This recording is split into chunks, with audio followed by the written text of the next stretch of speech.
Let's talk about how Dennis couldn't stop being flabbergasted by how I look. I'm still in denial. I feel like I need like a second viewing or something. Like that's not real. I've only seen you in like a 5-second like screen share, so I don't feel like I've gotten the whole Kevin experience. Okay, well, let me just put it this way. I mean, as bizarre as it was to finally see him in the flesh, but this big hulking guy playing with my 2-year-old daughter, it was like so bizarre, just like a vision. Oh, you guys met up at Dennis's place? Nice. Yeah, and then he was taking a shower because I thought there was going to be more traffic than there was, so I got there hella early. So his daughter was like showing me their dog and singing songs and showing me all her toys while he was in the shower. That's awesome. Oh man. Yeah, I mean, I remember Rob you saying like a long time ago, like the very first time we did this, how like Kevin swole, but I didn't expect like over 6 feet, over 200 pounds, kind of big. Yeah, what do you think swole means? Come on. I don't know. That's true. If for once, if I told you I was swole, it would be like I'd be like 165. But Kevin swole is a different story.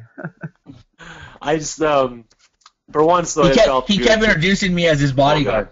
Yeah, that's what you're looking like. You were dressed like a bouncer. Did that help out? I just had jeans and a shirt on. Yeah, you were dressed like a bouncer. Did you have a cigarette pack rolled up in your sleeve too? No, I was literally but I did have cowboy boots on. But I was just wearing like jeans and a black T-shirt. Like I was as nondescript as possible. He barely fits in my car. Why did you? Oh yeah, that was funny. Yeah. Okay, yeah. Then he was like racing on the highway home, like he thought he was like fucking Hamilton or whatever. But then I was upsetting the balance of his car. So it was too right bias. Yeah. Right.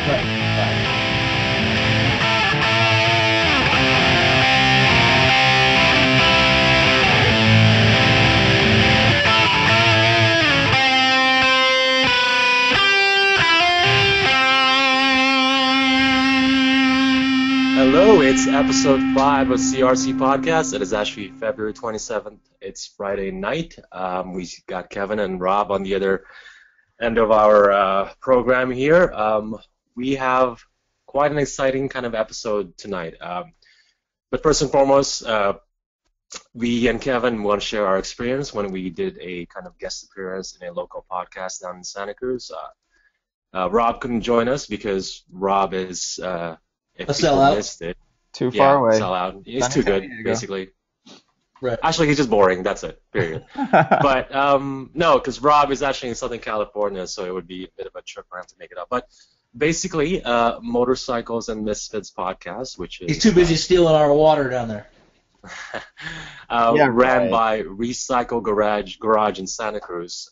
Invited me and Kevin to appear for an episode for them to talk about motorcycle road racing. They kind of wanted to get their regular listeners caught up in the current event and the current status quo of all things, basically motorcycle road racing, and also wanted to give us a chance to talk about us setting up our own little road racing podcast. So we did. What Kevin and I did was, it was on the weekend of Valentine's weekend. It was like the 15th, I believe, of this month when Kevin and I carpooled down to Santa Cruz and joined them for basically a live podcast. Personally, for me, the one thing that, at the very least, what really intrigued me was to be able to do a podcast very different the way we do it here. I mean, the way the three of us do it here is we're basically, it's like a recorded conference call since we're all like from different locations. So doing a podcast with Recycle Garage live, in person, being able to see the person that people that you're going to be speaking with, that was kind of a really intriguing experience for me. So I really wanted to try that out.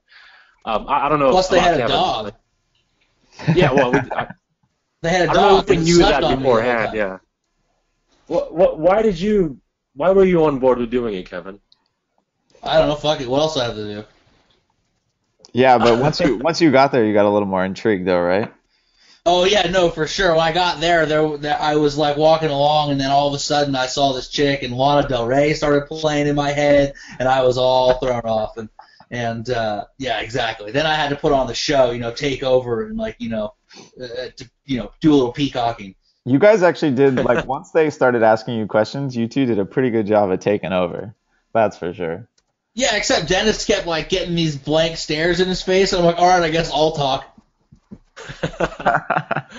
I brought you in to do most of the talking anyway. I was just the moderator kind of guy, keep it flowing. But you were going to be the meat of the whole thing. That's always been the plan. Right, I was going to be the meat between the sandwich of those two chicks in the back, too. What up? Oh, my God. But, hey, listen, one thing I do want to say is, first of all, thank you for Liza and her crew over at Recycle Garage for inviting us. That actually was really fun doing that. But it also, I don't know if the two of you have noticed, but ever since we did that, we got, like, a lot more hits on our SoundCloud page. We actually have, two other followers other than Recycle Garage.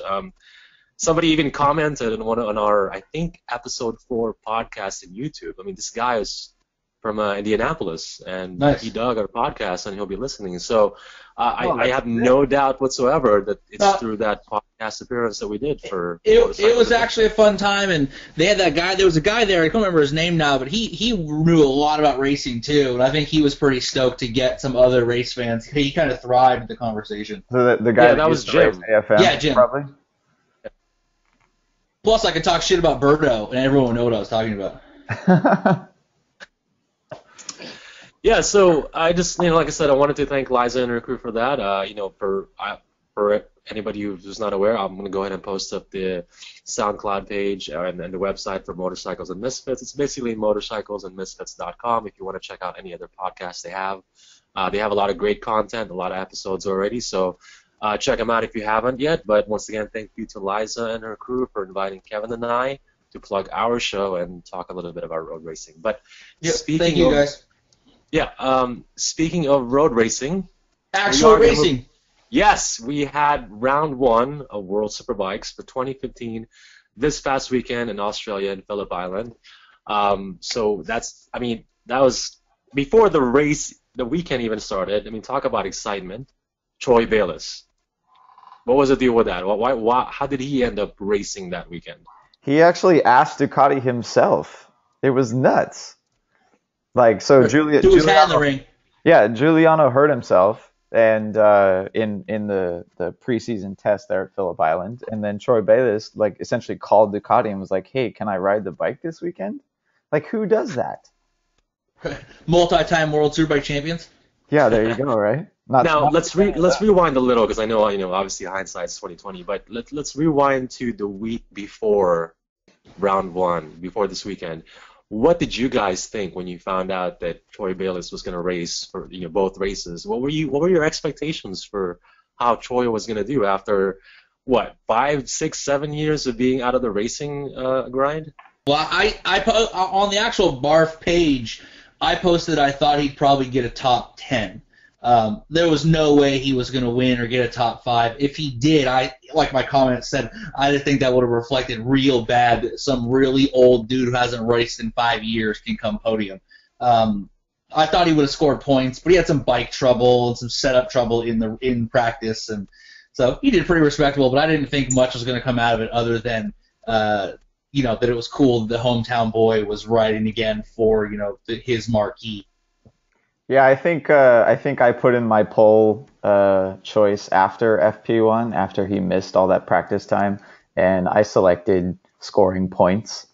So not a top 10, between 10th and 15th, and I was more correct because he got 13th in race 1, but then in race 2, for some reason, they decided to bring him into the pits, or he decided, and I have no idea what that was about, so he didn't score any points in race 2. No.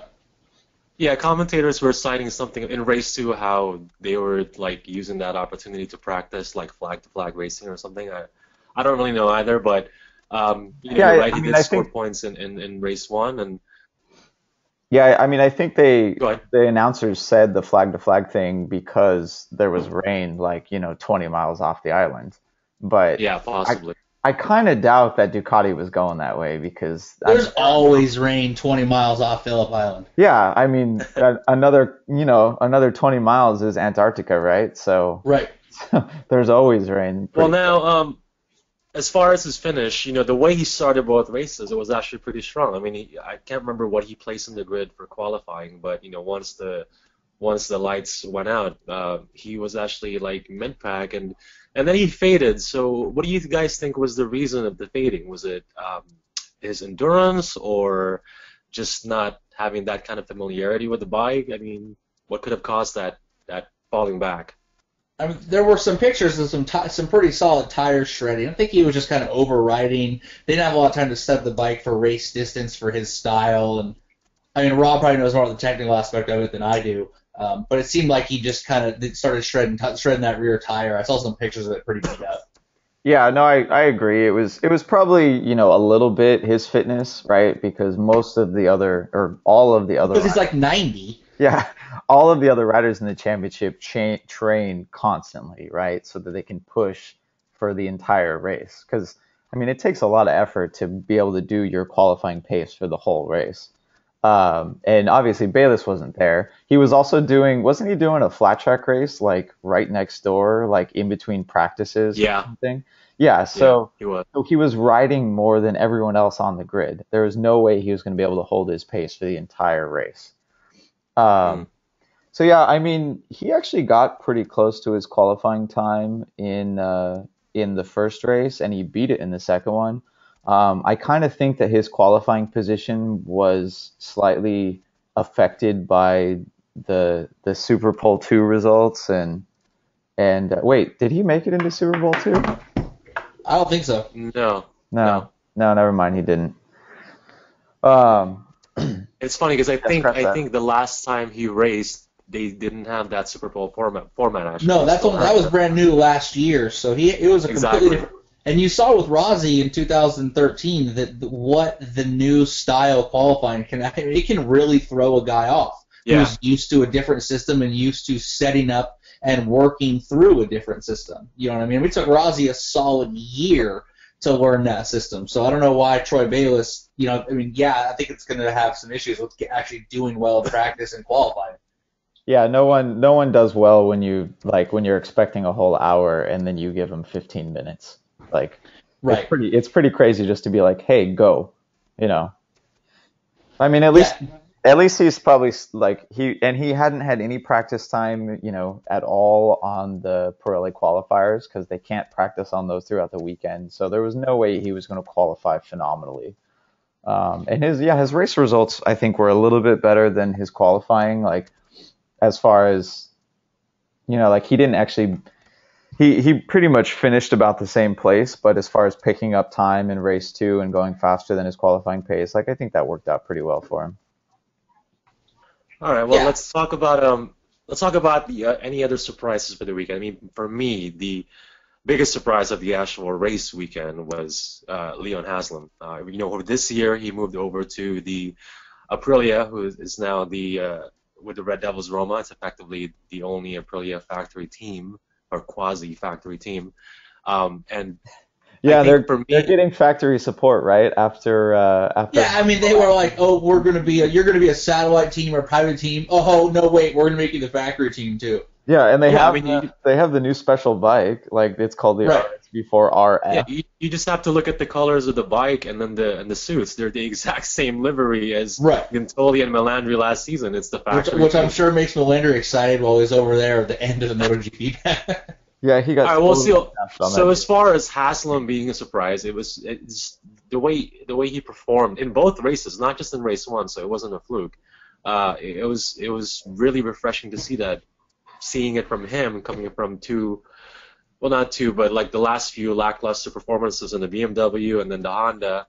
But I think it was also a bit of a relief for me because it was shades of Melandri when Melandri finally clicked with the Aprilia, in the second half of last season. Like he looked really comfortable going fast on that bike, and it's very different from when Gintoli was riding the Aprilia fast because Gintoli is very smooth and doesn't look erratic, but the way Haslam rode that Aprilia around Phillip Island this past weekend, it was kind of like, oh, good. We lost Melandri, but we got Haslam. Yeah, you're right. Like, Haslam definitely leans more towards, like, an erratic style on that bike, at least so far, right? Because it's only the first race of the season. The only reason, in my opinion, why he didn't win race 1 was because he made too many mistakes. Like he made a mistake when he was at the front. He fell back a couple of positions. Then he managed to like close it all back down and still get second. Like that's It was a big mistake that he kind of came back on. You're absolutely right, and he only lost it by like what? I mean, less than like half a second, less than a quarter of a second, I think.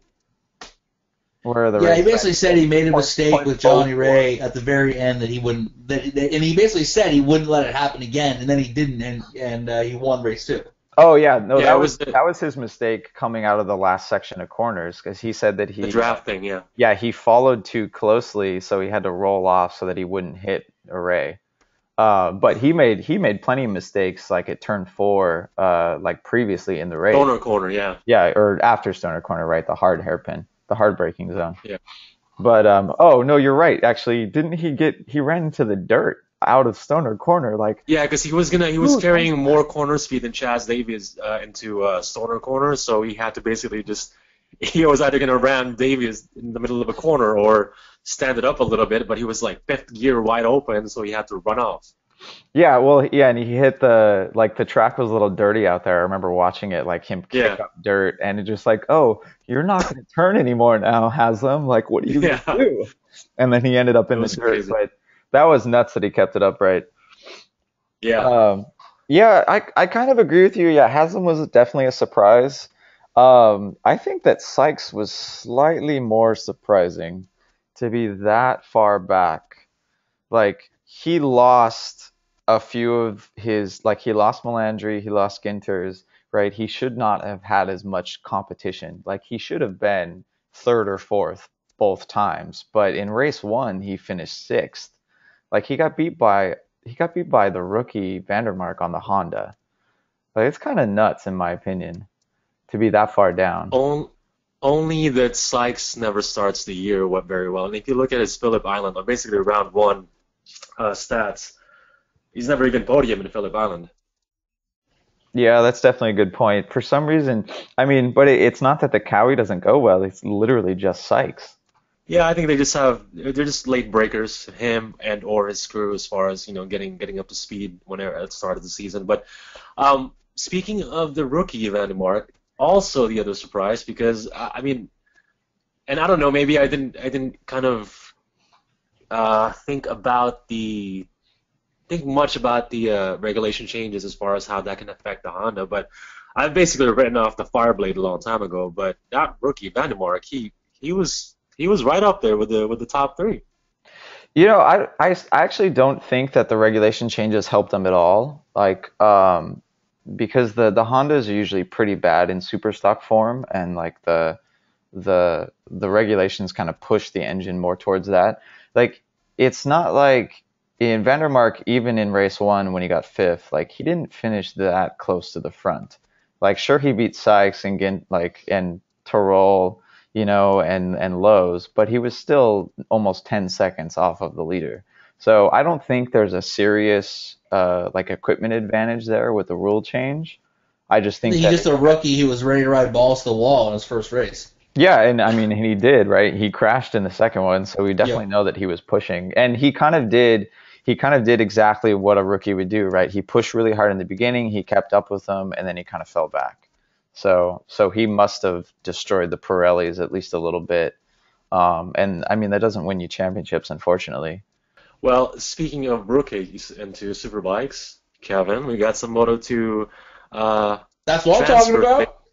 Yeah, so you fill us in on the Moto2 transfers. Well, we had a couple guys, Nico Terrell and Jordi Torres came over. 2013, they had real solid years in Moto2. Terrell won 3 races, but then they kind of fell off with some changes to that Dunlop tire and some of the chassis issues. They, kind of laterally moved sideways to World Superbike, and, Torres got 4th in his first race, never having ridden Pirellis. I mean, yeah, he'd obviously ridden Phillip Island on a Moto2 bike, but I'm pretty excited with the idea that if these guys can be successful, that Moto2 can be a feeder class also to World Superbike. There's a pretty solid lateral movement there where you're not kind of just stuck in Moto2 purgatory if you can't move up, or you feel like you can't move up to it. Like, that's why Tito Rabat didn't really move up this year in MotoGP because he didn't feel like it was a solid ride for him. But now you're going to see guys who think, oh shit, I might be, if Torres and Tyrrell can do good this year, you might find guys thinking, well, I've won a race or two in Moto 2 and I've got some podiums like Johan Zarco. Might think, shit, I can move the World Superbike to a solid ride. And I think it elevates both championships personally. Yeah, Zarco would probably do pretty damn good in Superbike too. Like with his current performance in Moto 2, like even if he does great in Moto 2, he's probably not going to get a GP ride. But yeah, you're right. He probably has a serious shot at the Superbike championship if he comes over. I mean, it shows you the level of Moto 2, right? Like we've known that class just breeds competition, and those guys have to push those bikes super hard. It probably helps Torres that he's on the Aprilia, right? Which is one of like it's basically a GP bike turned into a Superbike. Yeah, like that Aprilia like made a little bit of changes to their factory version to make it more like their ART bike and try to push the level. Just keep in mind, you talk about how deep Moto 2 is. He got fourth, Torres, in his first World Superbike race. He only had one or two or three top tens last year in Moto 2. Yeah. You know what I mean? There was something funny going on with that whole team last year. Like for some reason, they just like I have no idea what happened. Like it's weird that you see a team that like fights for wins and podiums the year before just go to barely scoring points.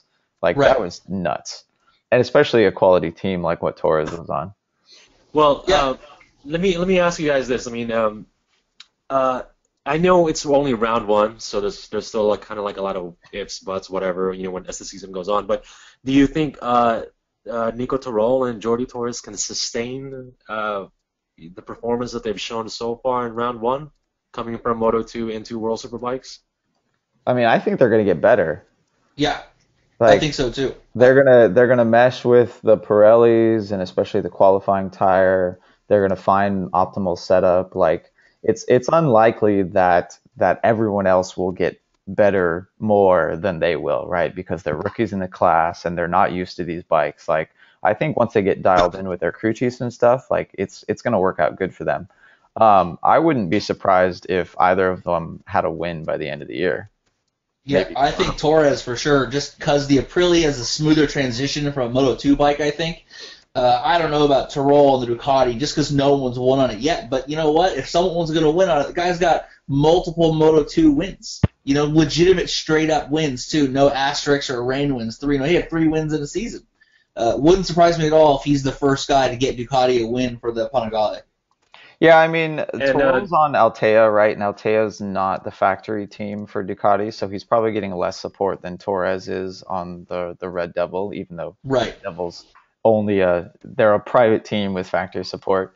So I think that's one of the main reasons why Torres was able to beat Tyrrell in race 1 at least, because they just testing goes faster when you have that factory support, and you're able to get up to speed quicker, and the electronic setup is better, so it works out. Like I think Torres would win before Tyrrell will this year, but yeah, I wouldn't be surprised actually if Tyrrell managed to improve enough to get that bike to the front.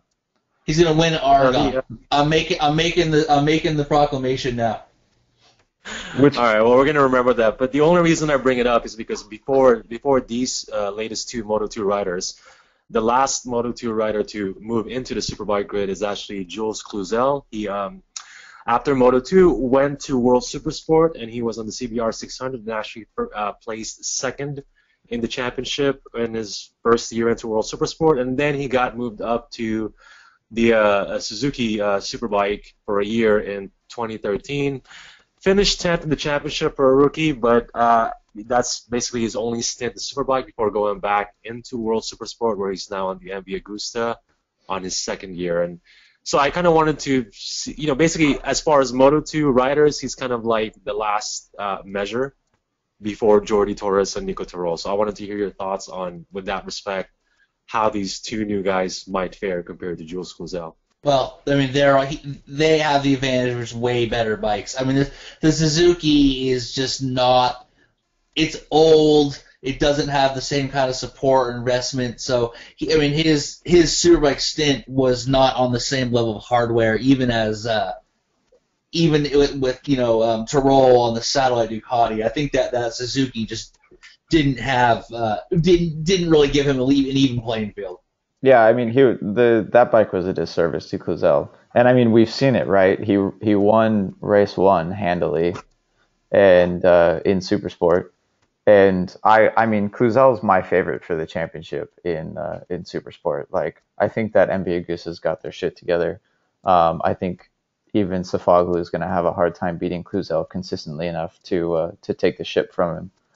I was a little surprised that Cluzel didn't do better sooner, like that it took him so long to acclimatize. But yeah, with the machinery differences, it's not, it's not too surprising, just a little bit. Well, speaking of that old bike, Suzuki, the other old bike that we were just talking about not too long ago was the Honda Fireblade with the Pata Honda team, and the guy that gave up his old Fireblade and moved to the Kawasaki Racing Team's ZX-10R next to Tom Sykes is Johnny Rea. And for me personally, when that move was announced, I'm one of the people that thought he would do really well on that bike. He's finally on a competitive machinery. There's no question about it.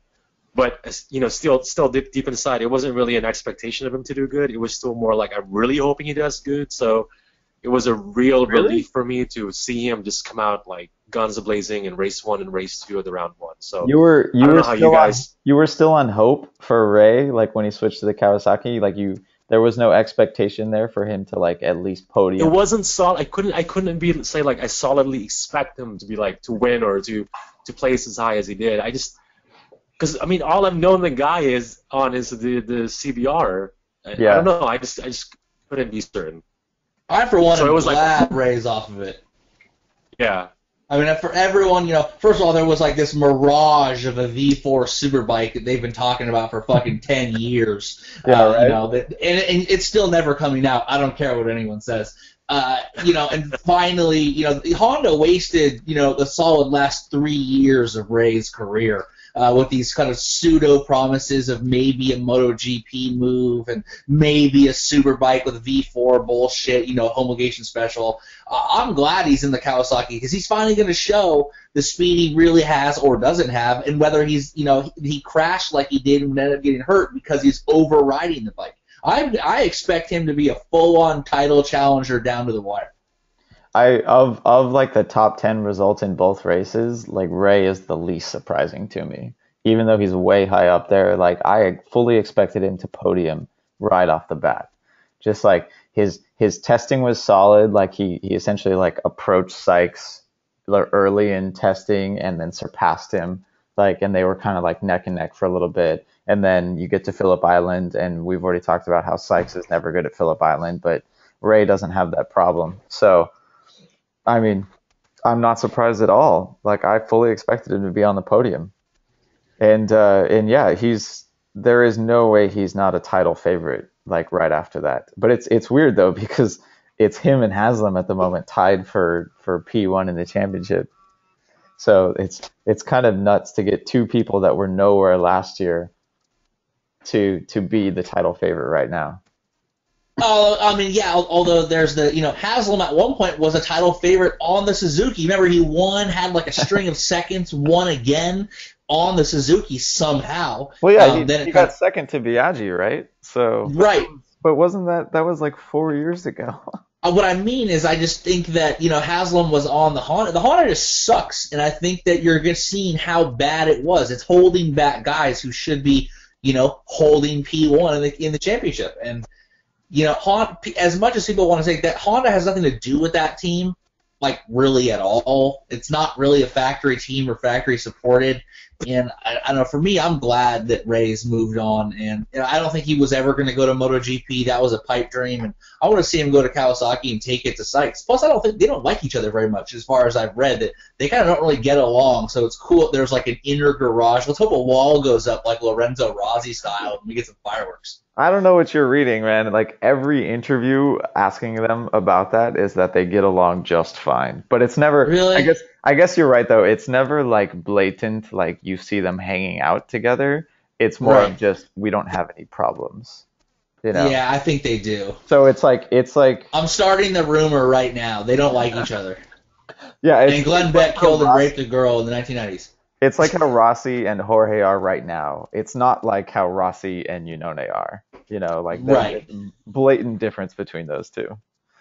Right. Well, Rossi and Iannone like hang out with each other and give each other rides on the back of bikes, and they'll tow each other in qualifying. Yeah, I'm sure we could find a picture of them on a scooter together if we felt like it. There's a picture of Rossi and his crew with Jack Miller like in a hot tub, and Miller has a Raiders hat on for some reason. He has a mullet and a Raiders hat. Are you serious? I'm dead serious. It was like on Instagram. He's got a mullet and a Raiders hat, and they're like all hanging out in a hot tub or something. I love how... And it's not a Photoshop?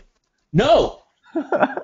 Well, I'm going to find it out. I think it was on the seventh day we race. If anyone who's interested, it's called On the Seventh Day We Race. It's a Tumblr that just posts a lot of really cool pictures, and it was on like Rossi's fan page. He posted it. They're all like shirtless and gay and in a hot tub. It's really fucking weird. And Jack Miller has a Raiders hat on. I don't know what's going on. That's awesome. Whatever. It's a video podcast now, so we can show everyone. Yeah, exactly. All right. Well, I think we can all agree, regardless of surprises, disappointments, or whatever, it was a very exciting way to start off the World Superbike season 2015. But before we wrap up our World Superbike talk, there is one thing I wanted to share with the two of you and the rest of our listeners. Oh yeah, I got the picture right here. And Jack Miller's throwing up like a devil sign and making a really weird face. And I think Cal Crutchlow's in the back. Send me the photo. I don't know what's going on. I'm sending it to Dennis right now via the magic of the internet. Awesome.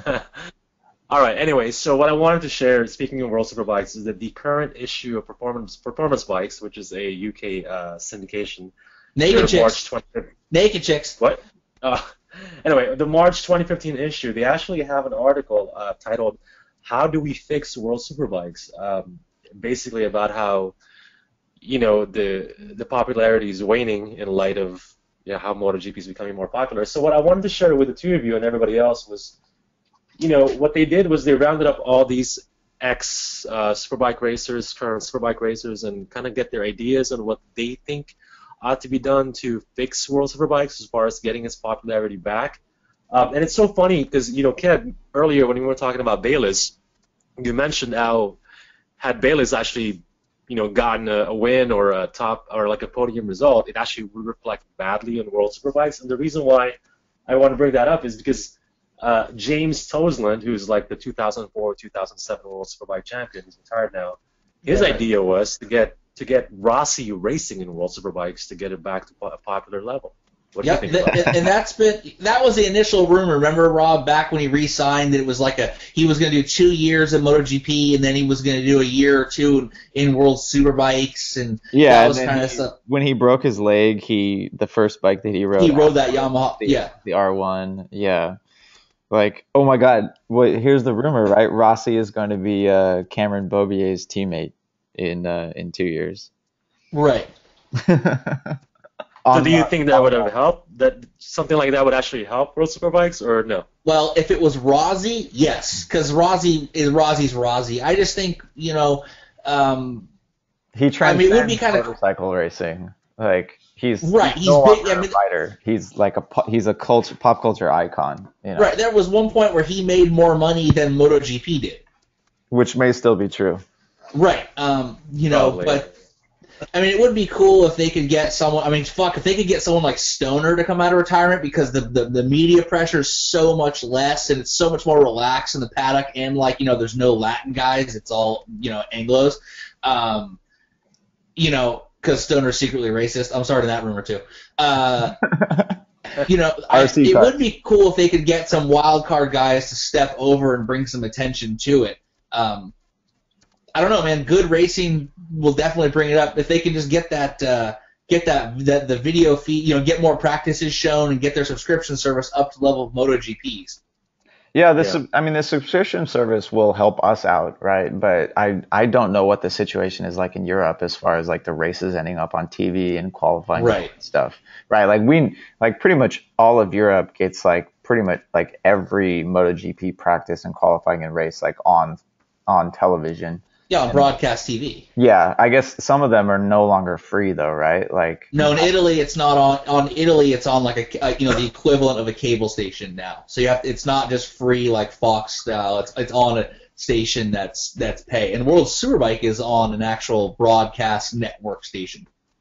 yeah, so I mean, the wild cards would definitely help. Like I'm sure that Phillip Island's ticket sales like went up dramatically.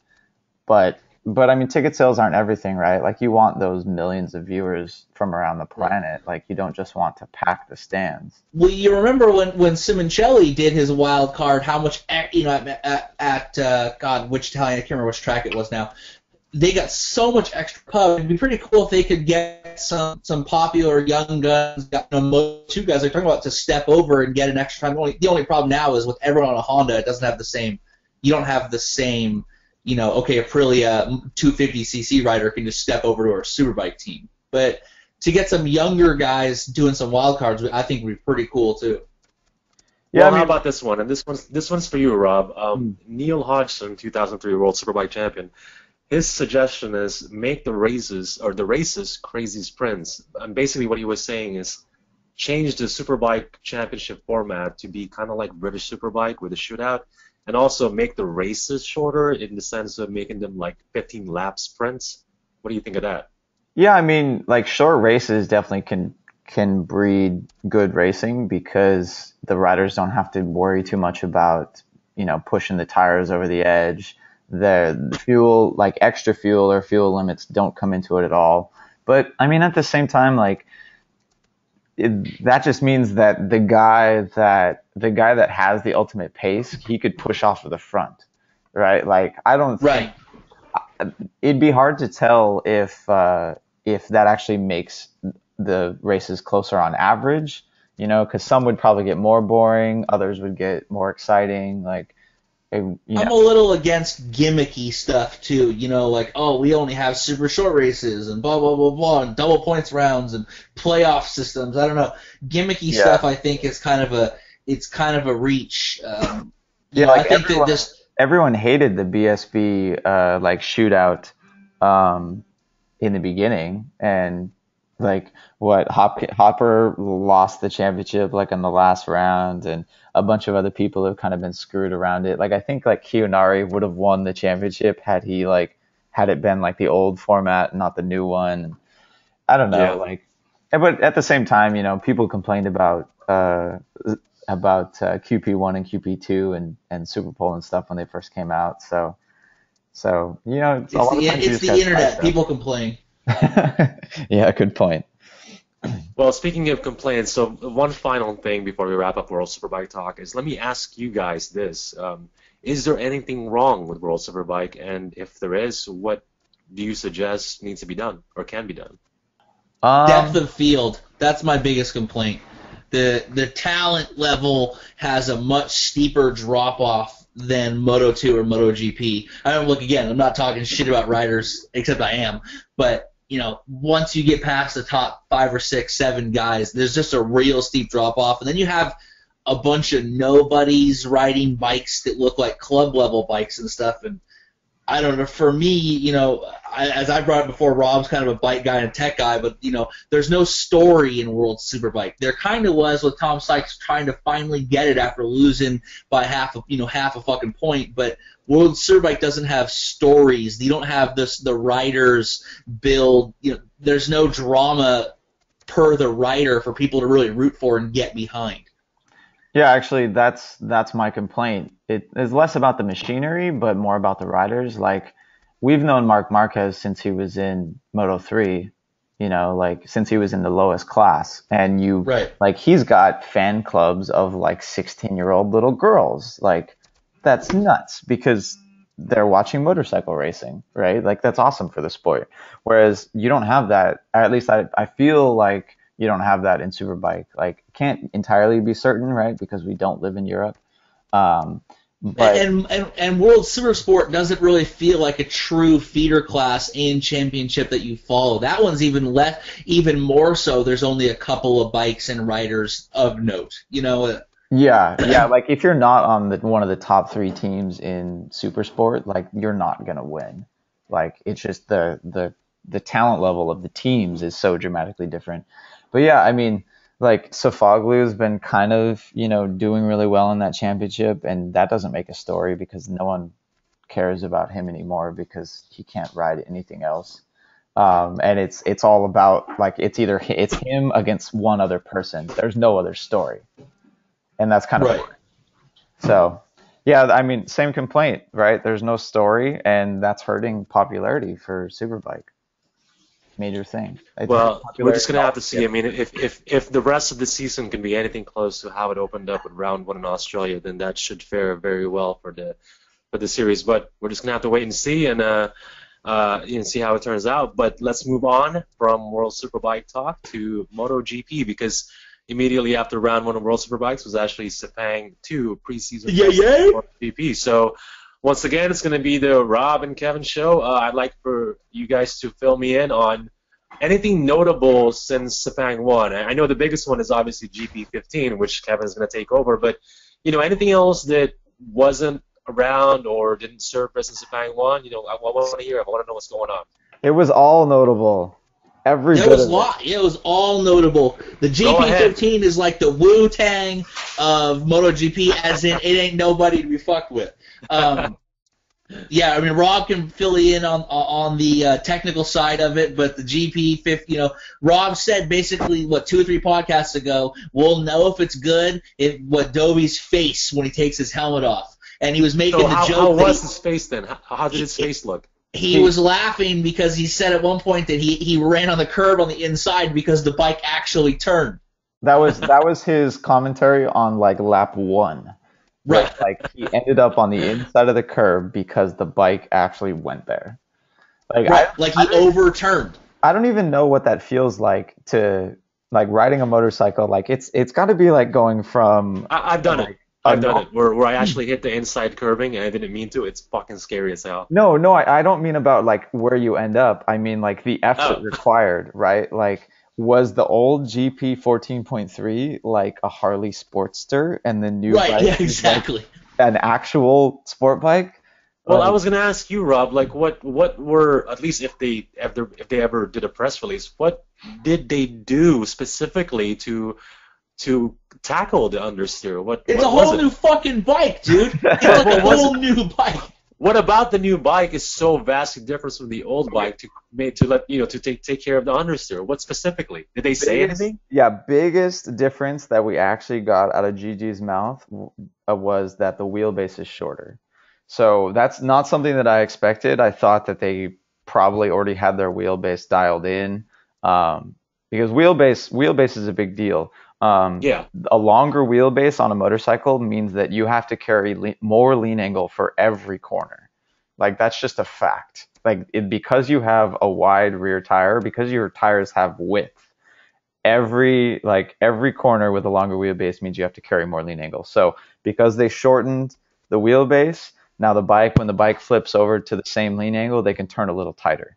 So it also will flip over faster, right? It'll get to max lean angle quicker. So that's the biggest difference. Like all the other stuff, like the engine rotating up and the bike being narrower, like that's really hard to tell what sort of effect it had. Like, there's nothing definitive that we can tell anyone about, but the wheelbase was a drastic change. Plus, it has that super secret hole on the left-hand side that no one knows what it does. It looks like a secondary ram air scoop. They're cheating and doing some weird cheating thing. The air intake. I mean, it's better than the little winglets that they ran a few years ago, right? Like. No, nothing's better than those. Yeah, the winglets were cool. They were really cool. Oh man. Yeah, I mean, someone suggested that maybe that little intake was cooling electronics. Like the rectifier. Yeah, the rectifier on my Honda's right there, so maybe. I'm sticking with it. They're cheating somehow because that's what Ducati does. All right, but can I just say, as far as GP15, like my first impression was I did not like the way it looked. It actually reminded me of the GSBR. The tail.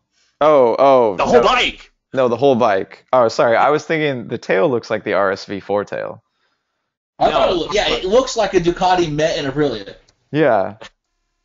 Yeah, there was like you chopped them in half and kind of put the Aprilia in the back and the Ducati in the front, and that's the bike that you had.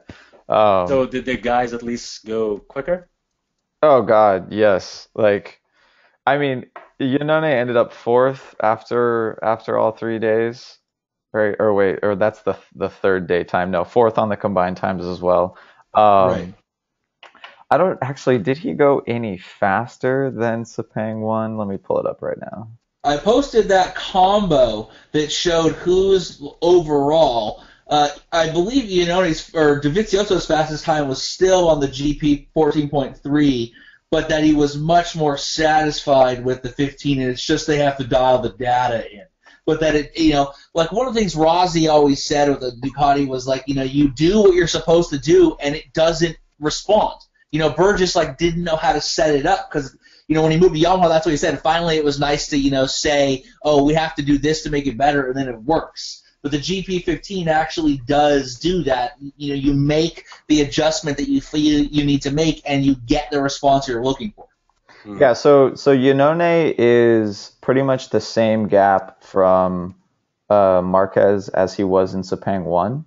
Like, it's about 5.5, 6 tenths.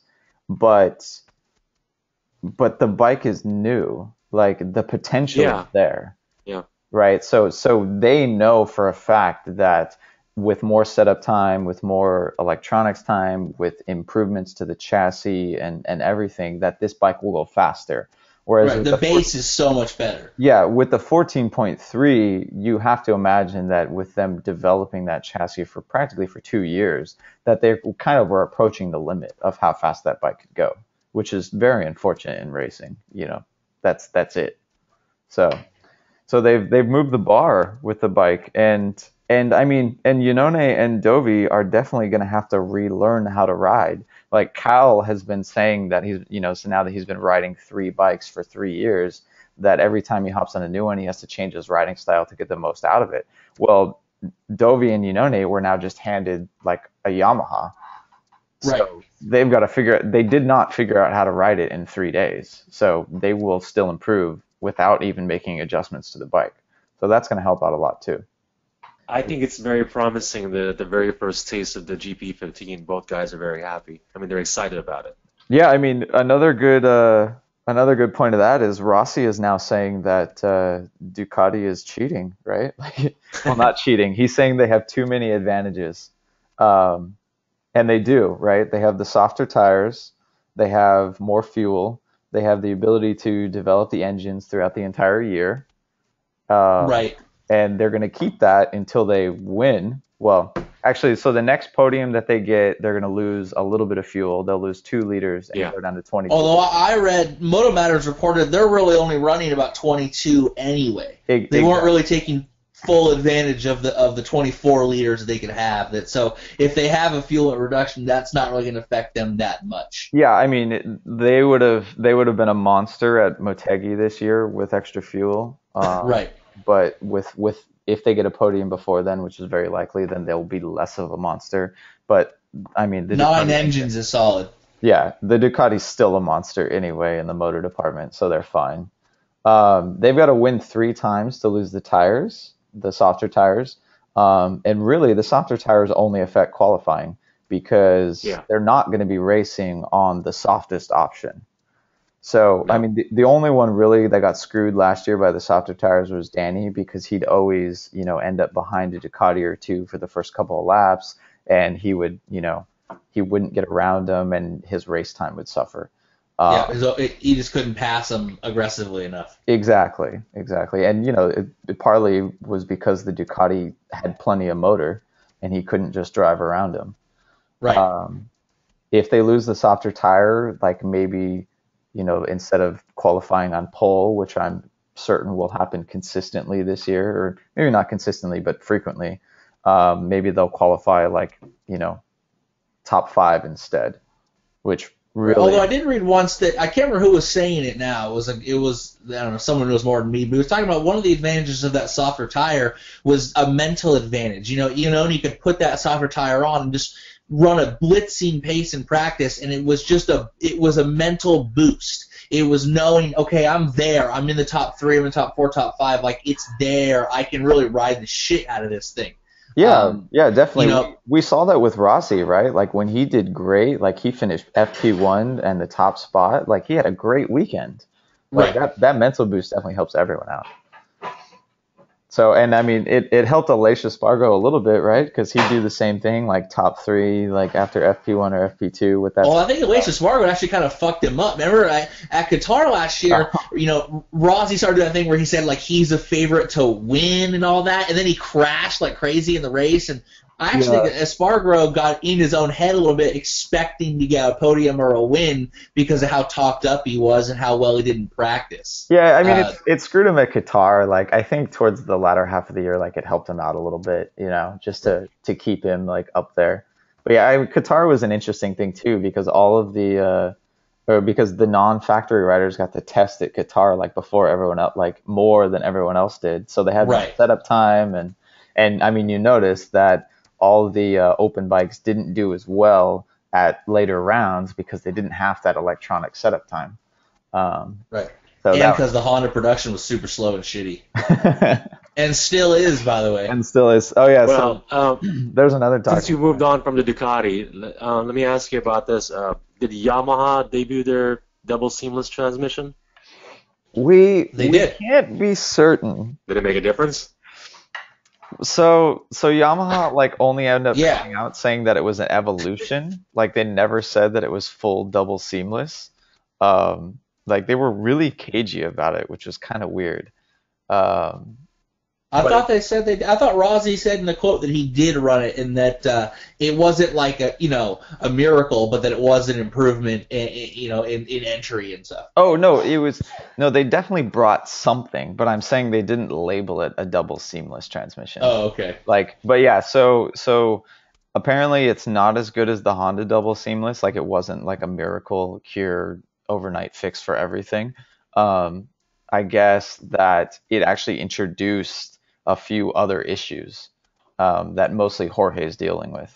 So, but they haven't really had much time on it. They have to change their electronic setup somehow to cope with the transmission. I really don't know. Like, I don't know how you could need because you've now made a mechanical improvement. I'm surprised that the electronics would need to be adjusted, but that's why I'm not a MotoGP technician. So, yeah, we'll probably find out more in the next test and the first couple of rounds, like what Yamaha needs to fix. But yeah, so Yamaha was saying that they wanted 2/10 out of it. I didn't really hear anything about whether or not they found those 2/10. Well, Rossi said that he thought he would have put in a top 3 fast lap, but that he got blocked in traffic, and then he was like, well, whatever, because fast laps at the test are just for fun anyway. He said he wasn't too bummed about it, and it felt good. I think that it definitely was an improvement, at least it seemed for Rossi on corner entry. I don't know, and Jorge's corner entry is so different than everyone else's. You read about how he brakes early and tips it in and rides totally different, and that the whole chassis. They started to get problems when they developed the chassis around him because other people were having a hard time riding it. Rossi is that kind of mad late break, inventing the hanging your leg off kind of style for MotoGP. So for him, I think it's going to be more. For Jorge's riding style is so dependent on that buttery smooth, minute 0.5% throttle opening at closed throttle and all that. I think it's going to have more electronic development he's going to need because of his peculiar style.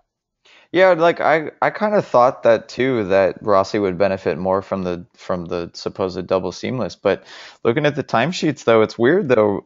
Jorge is one of the only factory riders that actually went faster in Sepang 2 than Sepang 1. Right, like he did a 59.4 in Sepang 2, and he did a 59.6 in Sepang 1. So, I mean, 2/10 there, whereas, Marquez obviously went slower, Danny went slower, Rossi went slower in Sepang 2. So. Yeah, I mean, the heat, too, and the Yamaha is pretty well known that it doesn't respond well when it gets too hot. The style of riding, the tires start to get greasy, and you can't ride it the way that it needs to be ridden. Yeah, all that edge grip. Yeah, I mean, Right. see, that's the thing. Yeah, we can't read too much into the fastest times because conditions are different, right? Because Like then we we'd have to don't talk know. about how Cal, like, actually did really well and got third, and like I kind of got to shut up a little bit. I don't know. Do we have to shut up? No, Uh, fuck that. I'm gonna keep talking shit. No, look, Cal did pretty good. He got third. He showed up. He made pretty big improvements on the bike from the first test. They had a cool paint job that I get. It's pretty sweet. He mentioned that Don't Miller like has it. a Don't mullet and like they it. need to cut it. the paint job's boring. It I only like looks Yeah, good don't from like the it. front. It's terrible from the side. There's nothing on it. But whatever. Yeah, Cal went 9-10 Wait, you're faster. saying it's only okay from the front but terrible on the sides. So the paint job is effectively a Miller mullet, is what you're saying. That's probably why we don't like it. Yeah, that's what I'm saying. There we go. Right. No, I got to give Cal credit. He busted it out. He responded well, and he put in the third fastest time. He did not what I thought he would do. I still don't think he's going to be a podium threat personally, but got to give him some respect there. But what about Suzuki, Rob? Oh, thank God. I mean, Suzuki supposedly brought some engine upgrades to get their performance back. Um, I heard word that Brivio said that all they did was kind of put the horsepower back into it that they took out from Sepang 1, which, makes sense. They were dealing with reliability issues, so they needed to kind of tune it down, and then they're just dialing it back in. But the chassis is still good. I don't think Alicia is going to have any problem pushing really hard on that bike. And it's going to be pretty awesome to see them, try and nipping at the heels of the Ducatis. And I think they'll be solidly battling with the Tech 3 bikes, like right off the bat. So Right. that'll be awesome. And so's Hectic Hector. Yeah. I mean, he was my dark horse from the last episode.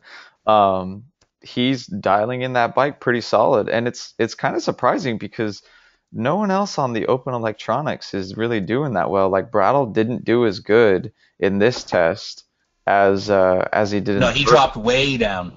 Yeah, it was kind of cool though. On the feed, they had a video of him interacting with his crew chief and talking with the crew chief, and they were kind of going over like how they work throughout the day, and it was interesting to see like them thinking about doing spring changes and talking about when people get off the brakes and get on the gas and what they can do with the electronics. And I mean, if anyone hasn't seen that yet, and if they pay for the feed, definitely go hit it up because it's a cool look into how that team is operating.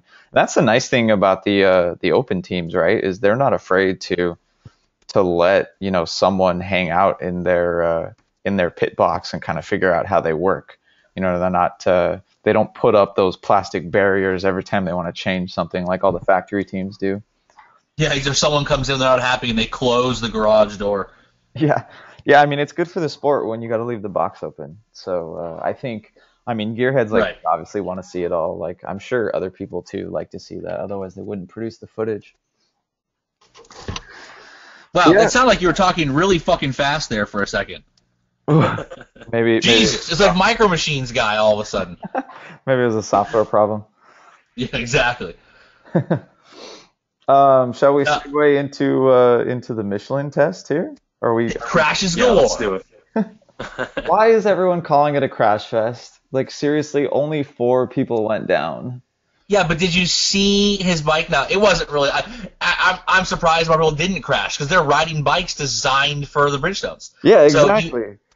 So why is everyone talking about a crash fest? Like we expected them to go down. Like Because they can't talk about anything else. There was a full-on media blackout. This is like the Roswell of fucking motorcycle racing. You couldn't talk about anything. They specially prepped the bikes to remove the Bridgestone stickers. No one was allowed to talk about it. There's a gag order on the riders. It's like, I swear to God, there's little alien bodies around somewhere, too. it's weird. Like I swear, like 2 weeks ago, I saw that someone was saying that they were gonna post times. Like they weren't gonna allow the riders to talk to the media, but they were gonna post times at least, and obviously that didn't happen. No. But yeah, I mean the times that we got from the test were pretty good. They were Pretty encouraging. Yeah, they were comparable to the Bridgestones. I mean, Which is exactly why, because you don't want Bridgestone being like, we've been developing these tires independently for 7 years, and, Michelin makes tires pretty much just as good right off the bat. Yeah, but has Bridgestone been developing the tires for 7 years? I feel like they've not at all. stopped. Yeah, like in fact, they made the tires worse in the past couple of years. Like they had to introduce that heat-resistant lining to not destroy them at Phillip Island, and Jorge complained about it, unbelievably so. Right? He whined to everyone that he possibly could about those tires. Wait, he was a moaner at Phillip Island? Yeah, well, not just there, right? Or Sepang was pretty bad for him. So that was a weird thing about Bridgestone. They brought different tires to different tracks, and you'd expect okay, different compounds makes total sense. Like certain tracks require a hard tire, certain tracks require a softer tire, but they were bringing different constructions, and Jorge got on with one construction that was used at half the rounds and not with the other one. How is the championship being manipulated by the tire manufacturer? I don't really like it. But when Michelin comes in and do it even more so, man, Rossi's going to get gifted the title. Yeah, I mean, as long as M1 can make a bike that favors the rear tire, so that's the news from Michelin, is that the front is shit and the rear tire is phenomenal. Right. So that the engineers are gonna have to flip the bikes, because right now we assume that they favor the front tire, given that Danny Pedrosa pulls a 200-foot stoppie into a fast corner at Motegi. And made it. Yeah, and made it, and didn't slow down at all. Right. And Marquez, right, has the rear tire 20 degrees off to the side with it in the air, and just finishes every corner that way, or starts every corner that way. That's what I'm most interested in when he switched to Michelin, if Marquez can still ride like that. I mean, but there's he shouldn't, right? But he shouldn't do it now. That's what I was saying at that podcast with the motorcycle Misfits. You think he's gonna crash, constantly. I mean, Ernie is betting every single race that he's gonna crash, but it just looks like his riding style is gonna crash. But he doesn't. But if a tire's got a little bit less grip, maybe he's going to. I mean, I don't know, but pretty wild. But so maybe he'll do the opposite. Maybe he'll be wheeling before the apex in every corner. That would be cool. I mean, the wheelie control will keep it down a little bit, right? But there's no way, full throttle. It's going to be 4 inches off the ground, right at Right, exactly. Oh, man. Yeah, so, I mean, I guess their rear tire is pushing the front. So in the fast corners, all the journalists were saying that the riders just get on the gas, they get on the gas at a normal time, and they realize it grips. So they do another lap, and they get on the gas harder and harder and harder until the front folds, which that's an interesting problem to have on a MotoGP bike that has 270 horsepower. Yeah. But yeah, so not a crash fest. We'll get to see what Michelin does at the coming tests that they're going to run pretty much after every other race event on the Monday. So hopefully we'll get to hear more and more. But yeah. So they don't have another scheduled preseason test with Michelin, because I know we have the third preseason test for MotoGP in Qatar mid-March, but Michelin is not going to be there? Yeah, I don't think that Michelin is going to be at that specific test. I'm not sure if they're going to be at Qatar the Monday after. Okay. Actually, it kind of makes sense that they would be, but because they want to run at the majority of the track so they can make sure that they don't have a Phillip Island incident.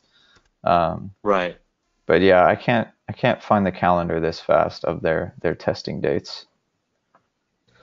Well, like I said, the third preseason test for MotoGP is going to be in Qatar. It's in mid-March, the weekend of the 13th and the 16th, or the website is saying it might be earlier than that, the 6th and the 9th. But for sure, round one of MotoGP is going to be on the weekend of the March 29th. Before that is round two of World Superbikes. It's on the 22nd, and they're going to be going to a brand new circuit in Thailand, I think. Yep. Yeah, I think it's Thailand, not Taiwan. I can't remember. No, Thailand. Thailand.